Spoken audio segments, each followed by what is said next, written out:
Hi everyone, my name is Sarah Beth, and I just finished reading Patriot Games by Tom Clancy. This book was published in 1987. It's the second novel in the Jack Ryan series, which I believe has over 30 novels now, and is about 500 pages long. It's a little bit daunting to look at something this large, especially considering the genre, but it's very on brand for this genre. I will say at the end, it lags. I've tried reading Tom Clancy in the past, and I have in fact struggled. The first 50 pages of this book, it was a fight. And once you start a book and it's so well entrenched in our pop culture, you just have to. I had to know. I've never actually seen the film with Harrison Ford in the 90s, and I know that there is a Jack Ryan show with John Krasinski, which I believe also covered this book novel as a topic.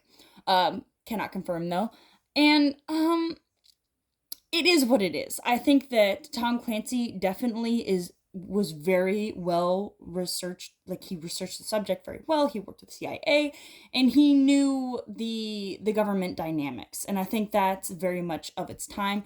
A big problem with this book is believability.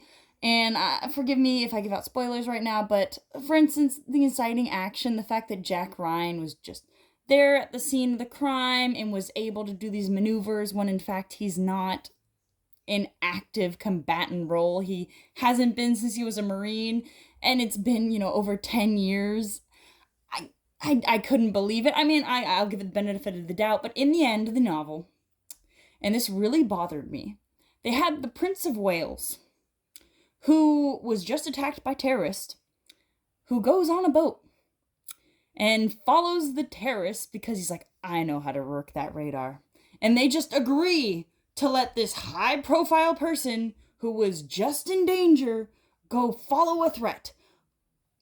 Who said that was okay? Just government, like, nobody batted an eye. They're like, well, I think it's, and I was thinking to myself, that makes no sense. I don't believe that would ever happen. A lot of parts in this novel, like the fact that Jack Ryan would just be sudden friends with royals, made no sense to me. The fact that they would put them in harm. And for instance, the terrorist gets hung up on Jack Ryan and his family. Why? I didn't see any political outcome. It's made no sense to me. I mean, just I didn't understand why a lot of things were allowed to happen. Just logically didn't make sense. I understand it pushed the tension. You keep with the main character, the second book in the series, and you want to reach a climax, and I understand why. And it felt like an 80s action film, and it is a product of its time. It is like reading an 80s action film in a book. The writing is sometimes it's a little much for me. I'm gonna be honest. Like, there's all these police codes, and it's written out numbers like 90499er, and I'm going, okay, I get, yeah, you could have. I don't need to know all the jargon because it will tell you all of the jargon. And if that's your thing and it makes you happy, go for it. But I think this could have been cut down, especially near the end with the action scenes of the terrorists. It was so long, and I was so close to the end, and I just wanted to finish the book. There are parts of the book I enjoyed. I used to read a lot of like thrillers like this. I wouldn't necessarily call it a thriller, but I used to read a lot of these kind of books, action thrillers, and I enjoy them. I still do.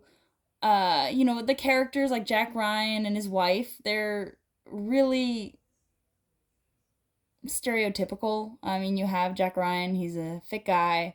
His wife is beautiful and perfect. They're perfect people. They're so smart. I get it. I understand. Basic premise, terrorists. um, to put it lightly, Jack Ryan saves the royal family. They come after him, and he tries to find them. That's the whole plot. There's not much added to that. It's there's no mystery. You get to see both sides of the coin. It's a multiple perspective book. There's some fun characters with some okay quips. Like, the quips aren't fantastic. The quips are okay. It's written by a army guy that really loves the US, which all for. I love the patriotism. I love the what's it called? The international workings, how you have the UK and the US coming together, both governments hand in hand amicably. I like that. All right, it was good. But the book itself, uh, yeah, it's a popcorn book. It's fun if this is the kind of thing you like. I I don't feel tortured, but I don't recommend this. I like the Robert Ludlum Matarese series, the Countdown and Circle. I recommend those first. That was more fun. This just it I know it wasn't longer than those two books, but it felt long. It just I expected more. I'd never seen the movie, never seen any of this works, and maybe it's also to the fact that I'm just jumping in the second novel of the series, because of course I did. Because I never read things in order. I maybe should have looked into it, but I will say this: it lightly mentions the first novel, but it doesn't go into it. So if you don't read the first novel, you're not really missing out on anything. Everything's explained well enough. Um, yeah, so not a recommendation for me. Maybe go watch the movie. I think that's what I'm gonna do about now. Thanks for watching and have a good one.